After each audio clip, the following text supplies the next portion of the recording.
Collier Wise, Erickson, Holland, here. Humphrey, here. Mines, here. Price, here. Sorensen, here. Ward, here. Mayor Powell, here. Student Representative Ireland. Here. Would everyone please stand for the pledge of allegiance to the flag of the United States of America and to the republic for which it stands, one nation, under God, indivisible, with liberty and justice for all. Thank you. Next item on minutes, we have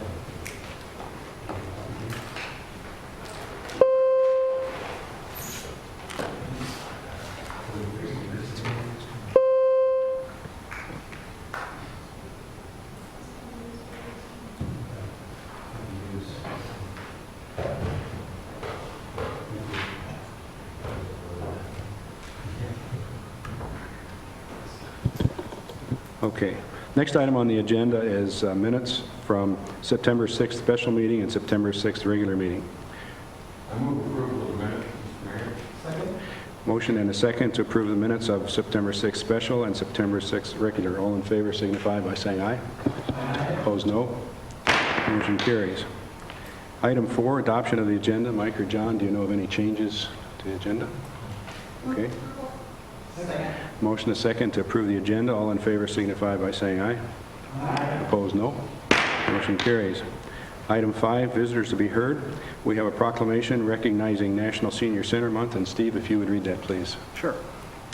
Proclamation, National Senior Center Month. Whereas older Americans are significant members of our society, investing their wisdom and experience to help enrich and better the lives of younger generations.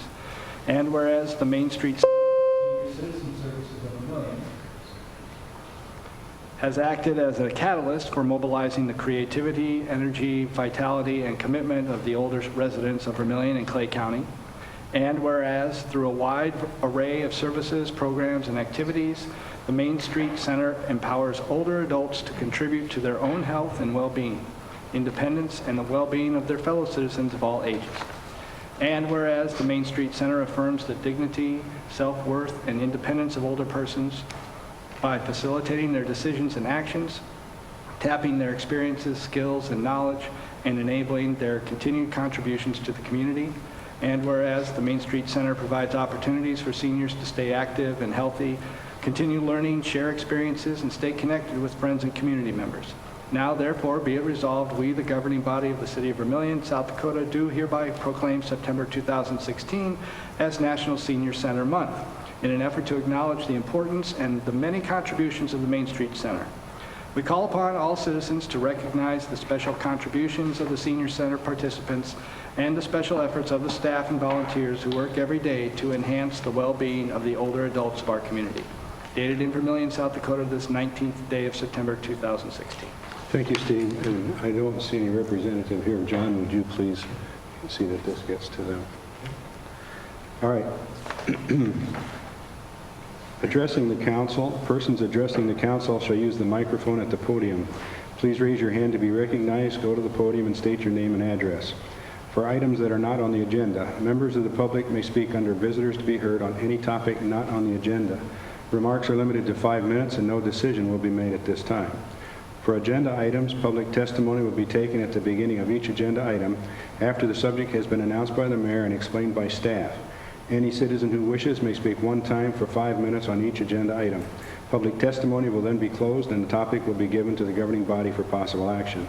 At this point, only City Council members and staff may discuss the current agenda item unless a council member moves to allow another person to speak and there is unanimous consent from the council. Questions from council members, however, may be directed to the staff or a member of the public through the presiding officer at any time. Is there anyone in the audience that wishes to speak on any topic that is not on the agenda? Seeing none, is there anyone on the council has anything that they want to bring forth that's not on the agenda? Okay. Seeing none, we'll move to public hearings. Item A, A resolution approving the special assessment roll and notice of special assessments for nuisance abatement. And Mike, please. At the September 6th City Council meeting, a resolution was adopted setting a public hearing date of tonight for the nuisance abatement special assessments. The notice was published and letters were sent by first-class mail to the property owners of record. Since the notices were mailed and the publishing, we had 2 property owners that paid their fees. One property has changed hands, so we cannot assess that since there's a new owner. And I've had 2 others call about the amounts, but no payments have been received. The City Council sets the tagging fees, mowing, snow removal, and nuisance or property cleanup fees are what's charged by the contractor and paid by the city. The City Council is asked tonight to hear any public input or comments regarding the special assessments. Administration's not aware of any information's not previously been presented, and if so, would recommend adopting of the resolution. After adoption, a copy of the resolution is mailed to all the property owners and allowing them 30 days to pay the assessment without interest. Thank you, Mike. Is there anyone in the audience that wishes to speak on this topic? Seeing none, council? Council? Motion is second to approve the resolution approving special assessment roll for nuisance abatement. All in favor signify by saying aye. Aye. Opposed, no. Motion carries. Item B, special permit to exceed permissible sound levels by no more than 50% for USD Dakota Days Executive Board on Radigan Plots and portions of Market and Main Streets on October 5th, 2016 from 5 p.m. to 11 p.m. Is that right, John? For Vermillion, for Bermtown Bash. Anyone in the audience wish to comment on this? Turn it to the council. Motion is second. Any further discussion? Tom? Thank you, Mr. Mayor. I just have a question. We've done these before. Permissible sound levels by no more than 50%. How do we go about, maybe somebody can just answer this. How do we monitor that? Does someone sit there with a decibel meter, or periodically? Do we spot check? Do we, how do we check that? John? It's typically been on a complaint basis, and so actually when they have a permit, it's not quite as easy as when they don't have a permit. So if we have a noise issue and there's no permit involved, it's a little bit easier for the police officers to address the situation.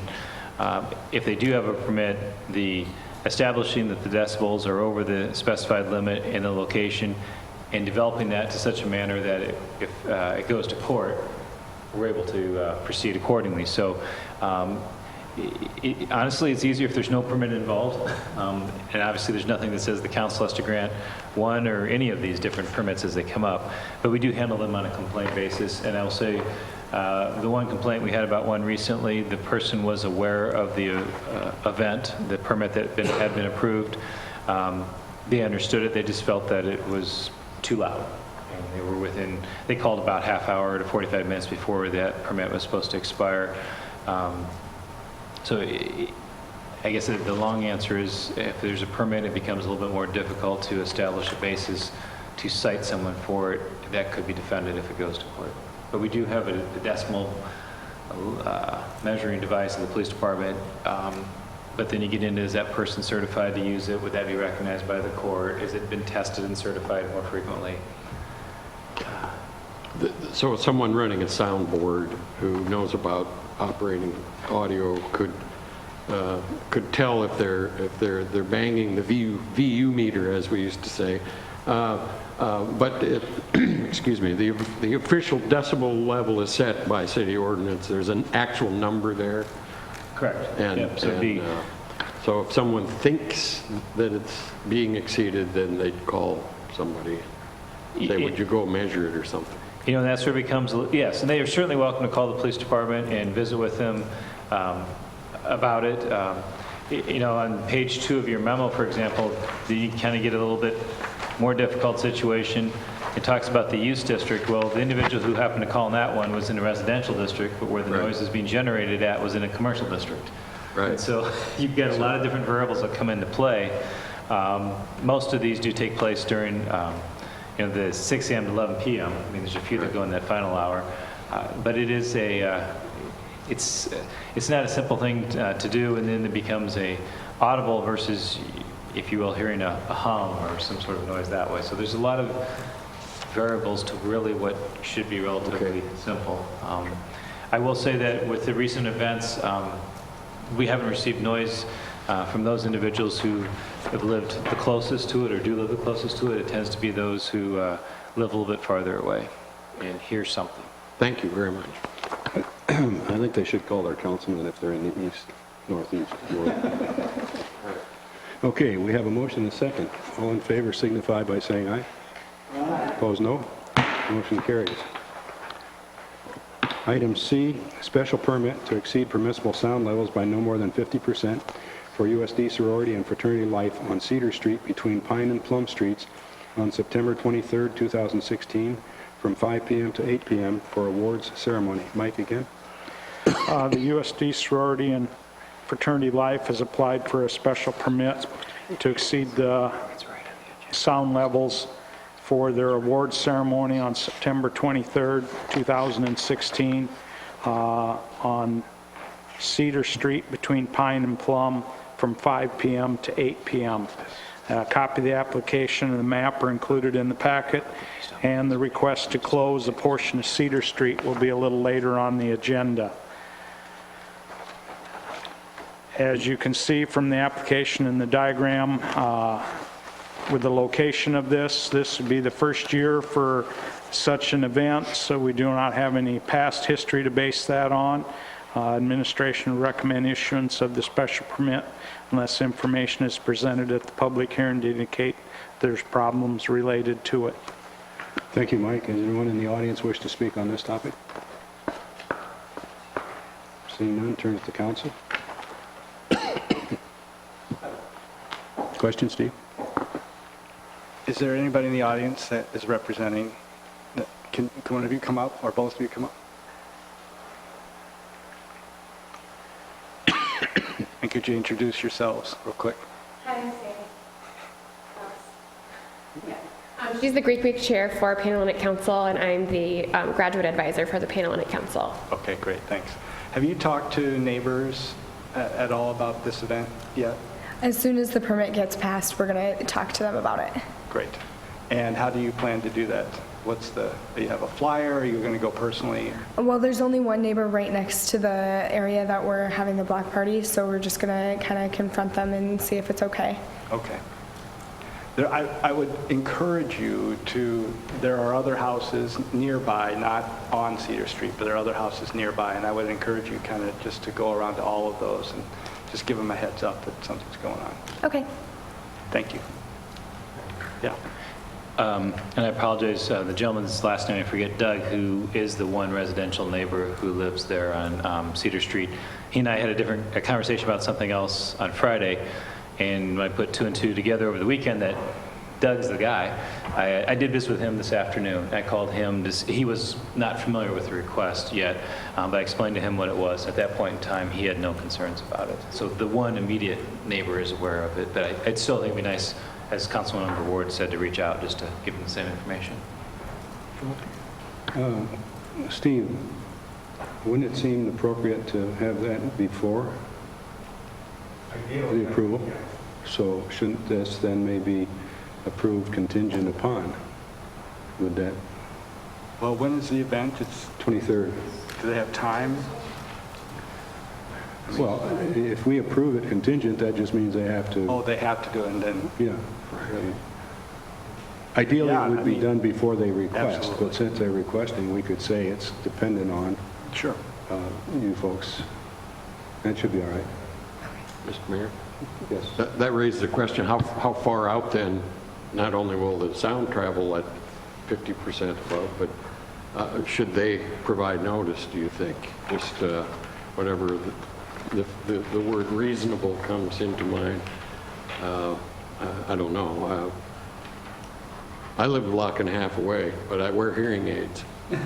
Take them off. Yeah. So I think that's a legitimate question, though. How they need to know where they can stop and not keep going. Well, the crude 'Cause there are diagram, other houses in that. the crude diagram that's with it shows several residential houses across Pine Street. Not just one. There are other residences that I'm sure will hear this. But Can I ask? So how big of a speaker system, how big of a, I don't think it's supposed to be that big. It's just basically 2 speakers and then a DJ booth, just regular music going to be playing. And it's not even going to last until 8. It's just until sundown. okay. So like from 6 to, is that? 5. 5. 5 to 8, Yeah. okay. And is it a DJ that's coming? Just a fraternity member that's going to be DJing it. Okay, and it's his own equipment? Yep. Okay, so it's not going to be super. No. Well, I would move approval contingent upon you all taking some initiative to inform the neighbors in the neighborhood. And then I would move approval. second. We have a motion and a second. Any further discussion? Seeing none, all in favor signify by saying aye. Aye. Opposed, no. Motion carries. Thank you for Thank being you. here. Thank you. Okay, we'll turn next to old business, item A, second reading of ordinance 1345, Midco Cable Franchise Agreement. And John, please. Thank you. This is a project that staff and our Utilities Committee have been working on over the course of the last couple of years. Our current franchise agreement was entered into in 1999, and the 15 years plus the extensions we have are expiring here next month, and we've been working with Midco to establish a new franchise ordinance. The same copy as what was presented at the last meeting is attached for the City Council. And while you might have heard this a couple times, I'll just kind of run through a few of the changes or notable items. This is a 10-year cable franchise agreement. It is non-exclusive, so that if another company enters the market and would like to also provide cable television service in Vermillion, they would just need to establish a cable franchise with the city with basically the same terms. It does provide for 2 PEG, public educational government access channels. It has language to include annual presentations to the City Council and the community with respect to the system. It maintains the same 5% gross revenue language that is currently in our franchise agreement. And the only change, I think, since one of the earlier drafts was some of the locations where they provide a free video service were omitted in the first draft that was presented. Those have been corrected. We've had this draft posted on the city's website for a couple of weeks for people to take a look at. There's a slight change to how new services comes about. If you're within 150 feet, you build a residence that's within 150 feet of that, they would do it. Or if you have 10 customers that are within a quarter mile of existing service, that would help fill in that gap. So the Utilities Committee did recommend approval when this was presented at the August 1st meeting, and the City Council did approve it at your last meeting on September 6th, and we continue to recommend approval of the ordinance 1345. Is there anyone in the audience that wishes to comment on this item? Council? A motion and a second to approve the second reading of ordinance 1345, Midco Cable Franchise Agreement. All in favor signify, no, sorry, we have a roll call on this one. If Don would set up the machinery, please.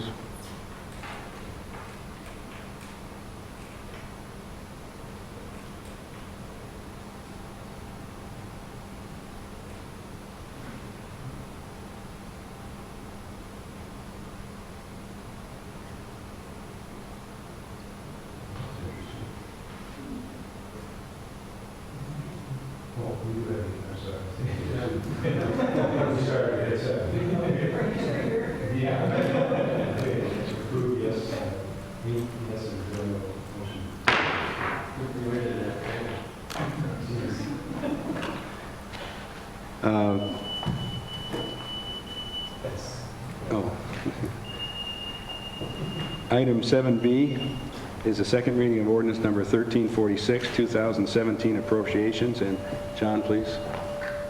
Thank you. The council at this point, I think, is probably tired of this, but that goes to the fact that our city council spends a great deal of time going through what is this document here. It's probably a good 2 inches thick that for our public, there's basically a page-by-page review of that, as the city council spends a lot of time going through reviewing proposals for the next year's budget, in this case 2017.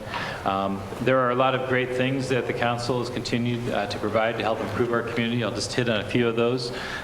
We have some large projects, such as completion of the swimming pool project, which the council had a chance to tour today, and then the basketball courts, which we built just north of there. We have the Northeast Substation to provide for future electrical needs of our community, as well as the Prentice Street Lift Station, which will allow for future expansion and development, particularly of our northeast part of the community where we have some more dense areas. We've got relatively routine things, but important aspects of our community, providing for additional new library materials. We do have in there included the contributions to outside agencies. It's things like another fourth of our conversion of streetlights to the LED streetlights. We do have equipment purchases in there, some increased street funding by using a second fund to help with that. There are 2% water and wastewater rate increases that are included in there, as well as an increase to our storm sewer utility. And we'll take a look at the electric utility once we get information with respect to where electrical costs are going late in the month of October. There have been no changes to this ordinance since it was last presented to the City Council at your September 6th meeting. Thank you, John. Anyone in the audience wish to comment on this? Seeing none, council?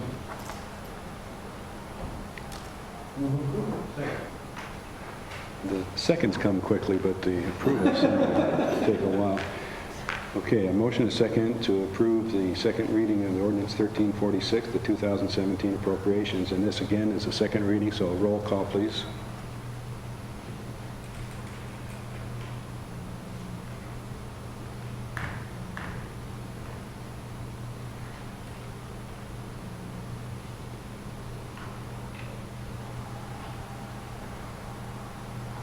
Again, the results are 8-0, so the motion passes. Thank you. Next item is item C, second reading of ordinance number 1347, the 2016 revised appropriations. And again, John, please. Well, as hard as staff works and the City Council works to develop a budget, there are always a few changes that happen during the course of the year. And so when we went through the 2017 budget, there are also proposed revisions to, in this case, the 2016 budget.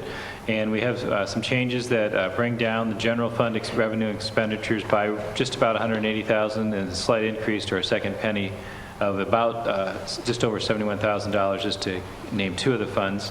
Those are related to the cost and timing of projects. For example, the Prentice improvements, when the City Council approved the 2016 budget, the Prentice Park improvements were not yet budgeted, bids had not been let, and so the exact amount that would be expended in one fiscal year versus the next was unknown, and we didn't quite hit that one right. Projects like our airport overlay are being delayed a year due to some federal government, or by the federal government, since they pay 90% of the cost of that. We had some engineering equipment that wasn't approved, and our bike path was still delayed that we hope and is planned for in the 2017 budget. We sometimes have items that come in a little bit more than anticipated. We had our chip seal that cost about $10,000 more than was budgeted for the summer work that was completed. You'll hear a little bit about some fire department equipment that was approved. We were fortunate to receive a federal grant, but in doing that, we also made some other changes with our equipment, so we have a slight change that way. And then when the council adopted the 2016 budget, another example is we didn't know what the debt service would be on the Prentice Park improvements. The bond was not yet sold, and so now we can fill in that blank, if you will, and so we have the correct number in there for Prentice Park debt service. There's also a host of little things that also make a change, and those things are corrected and brought up to date. And then the council and the community will see one more revision, and that'll be in December of this year. Things that we didn't quite get right, or things that changed between now and the end of the fiscal year, you'll have one more to look at during the month of December for the 2016 budget. Nothing has changed in the ordinance since it was presented to you at the last meeting, and we continue to recommend approval of the ordinance to revise the 2016 budget. Thank you, John. Council? Second. Motion and a second to approve the second reading of ordinance number 1347, the 2016 revised appropriations. Again, it's a second reading, so a roll call, please.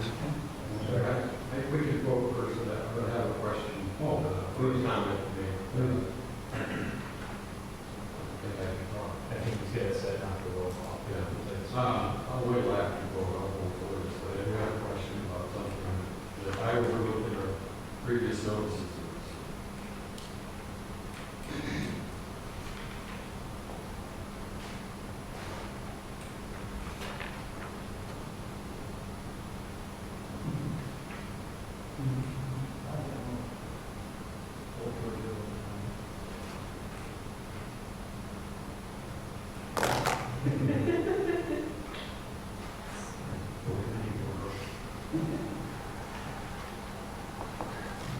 Again, an 8-0 approval. Thank you. This passes. Tom?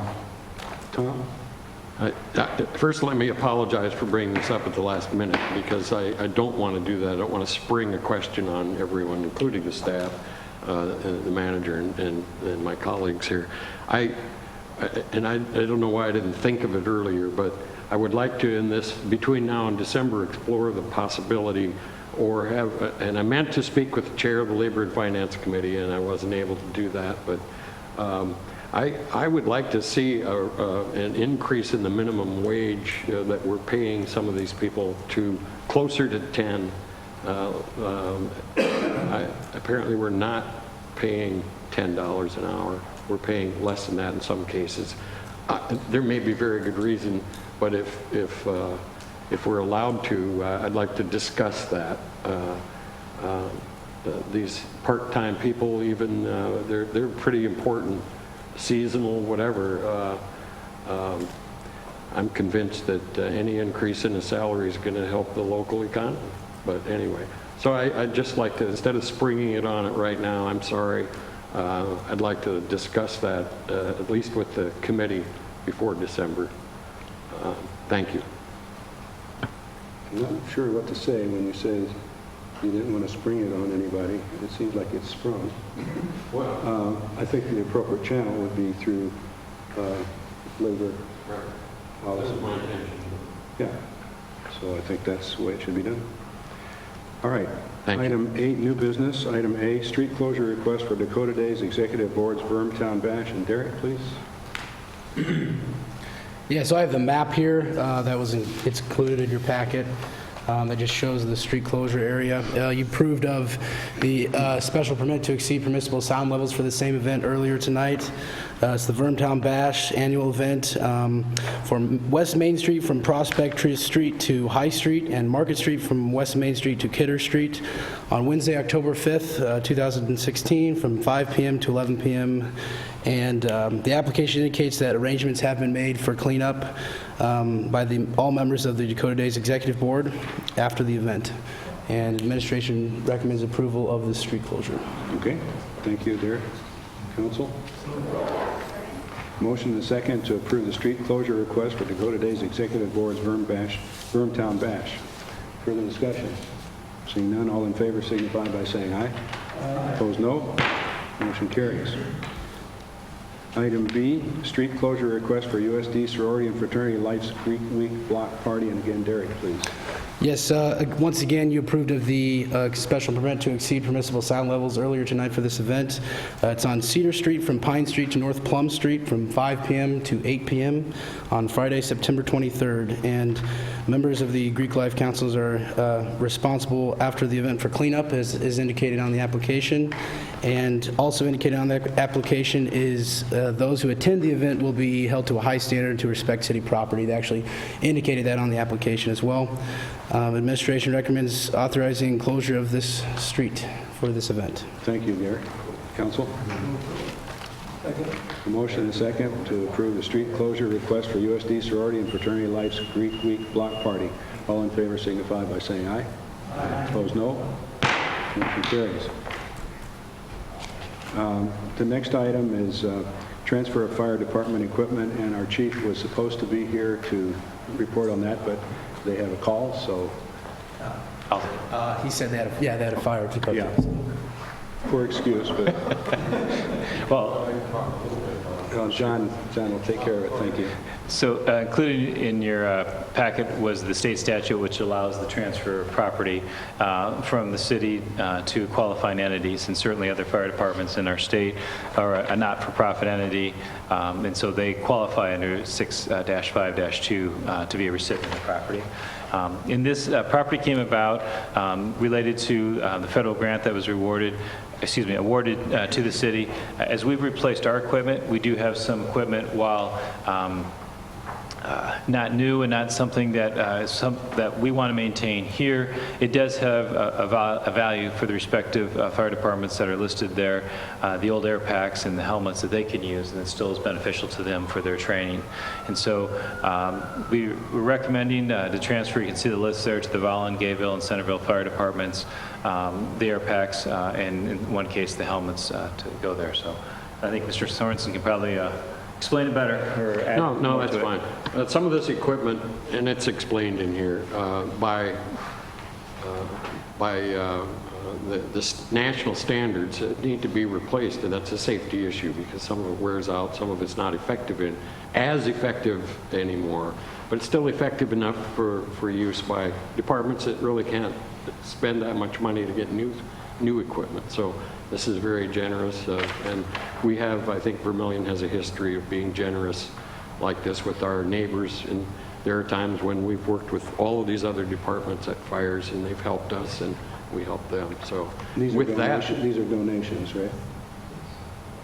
yes, There's no cost. That's my question. Thank you. Sorry. to my knowledge, yeah. So with that, I move approval. Second? Motion and a second to approve the transfer of fire department equipment. All in favor signify by saying aye. Opposed, no. Motion carries. Item, let's see, B, where are we? T. Library Board appointment, and I'm requesting you approve Greg Redlin to finish out the term on the Library Board. Motion is second to approve the appointment of Greg Redlin. All in favor signify by saying aye. Opposed, no. Motion carries. The Tree Board reappointment, recommending that we reappoint Clarence Peterson to the Tree Board. Motion is second to approve Clarence Peterson to reappointment on the Tree Board. All in favor signify by saying aye. Opposed, no. Motion carries. Item F, airport hangar lease assignment, Fluent to Howard and Mike, please. Grant Fluent assumed the lease on April 20th, 2002 that had been entered into with the city back on April 15th, 1991, which had an initial term of 20 years and then a renewal option that was exercised for another 10 years, bringing this lease to expire on April 15th, 2021. The assignment of owner's interest in the lease was received for the assignment of the hangar lease from Grant Fluent to Dave Howard. A copy of the assignment is attached. The hangar lease included in a requirement that the written permission of the city is required in order to transfer ownership, and that the new owner is bound by the original terms of the lease, including lease rates. Administration would recommend approval of the airport hangar lease assignment from Grant Fluent to Dave Howard. Thank you, Mike. Council?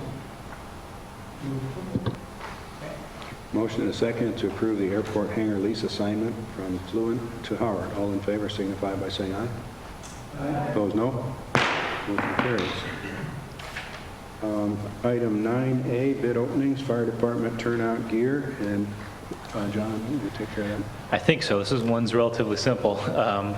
We had one bid. The bid amount there is included for you. So we can take the high bid. Yeah. Allegiant Emergency Services submitted the only bid for turnout gear, which is the suit, a coat and a set of pants that the firefighters have. It would be 20 sets of gear that would be provided for this $40,740, the bid submitted by the company. This is recommended to be replaced, as it says there, every 10 years.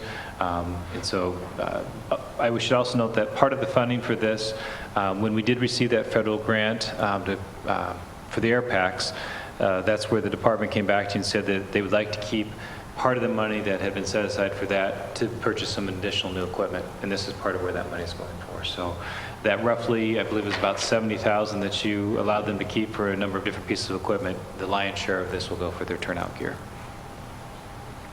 Council? Comments? Sure.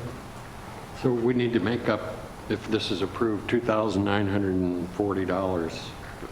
I'm really disappointed we didn't get more than one bid, but Does that sound right? And where will that come from? Or we'll just look into it? Well, actually, all this money there's a handful of things that it's all second penny money. So it's coming, the 5% match that you have for the air packs, the turnout gear, there's some other smaller, I'm sorry, Mike? The helmets, some other smaller items that all together, those items come up to about $70,000. It looks like we're probably one of those items that we'll have in December to revise the budget. That's where you'll make up that difference at. Thank you. Yep. Okay, council? Motion and second to approve the bid for fire department turnout gear. All in favor signify by saying aye. Aye. Opposed, no. Motion carries. Item 10 is our city manager's report. John, please. Thank you. Several items. Just a reminder that political signs are not to be placed in the public right-of-way. That's generally defined as the space between the sidewalk and the curb. They're certainly welcome, but they should be placed in the private property versus in the public right-of-way. Just a reminder of the street closing a week from Friday, September 30th, and on Saturday, October 1st. That's the second annual Oktoberfest, and that will be at Radigan Platz. And so a portion of West Main Street and Market Street are closed on the 30th and the 1st from 4 p.m. to 11 p.m. to facilitate that event. The annual household hazardous waste, we've been doing that for a number of years. The drop-off collection remains the same, Missouri Valley Recycling Center on Crawford Road there. This year, it's on Friday, October 7th from 4 to 7 p.m. We do request a $10 donation per vehicle, and that's to help offset the expenses of having to collect the items, the company that we hire, and then also disposing of the waste that is collected. October seems to be our month of open houses. We do have 2 of those coming up here. Light and Power is having their annual open house. This year it is on Tuesday, October 4th. It is at the Service Center on West Duke Street, and that is from 11 a.m. to 1 p.m., and the public is welcome and invited to attend that. And then the following week, on Wednesday, October 12th, Fire and EMS, they will have their open house on the 12th from 5 to 7 p.m., and that'll be at the fire station at 820 North Dakota Street. And then included in the City Council packet were 3 different raffle notifications. Vermillion After Prom Committee is selling tickets at $5 each, or 5 for $20. They will be sold until October 21st of this year.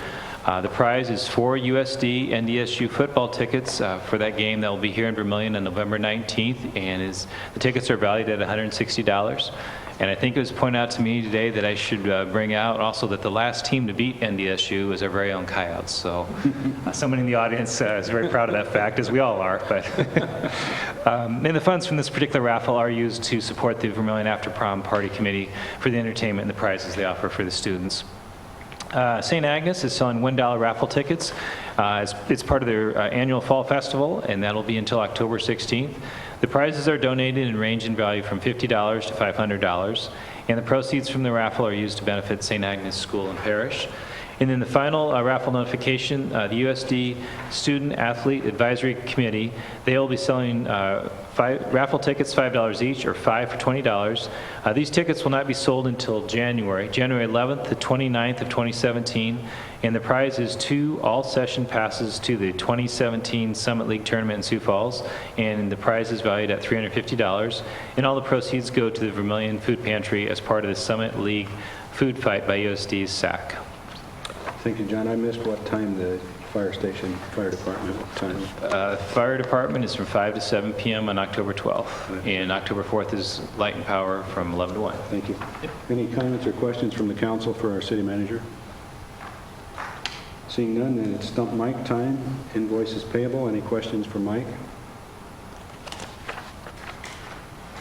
If not, somebody up. Motion is second to pay our bills. All in favor signify by saying aye. Opposed, no. Motion carries. Consensus agenda, item A, set a public hearing date of October 3rd, 2016 for a special permit to exceed permissible sound levels by no more than 50% for Vermillion Area Farmers Market for a band on the fairgrounds east of High Street and south of Cherry Street on or about Thursday, October 27th, 2016 from 3 p.m. to 7 p.m.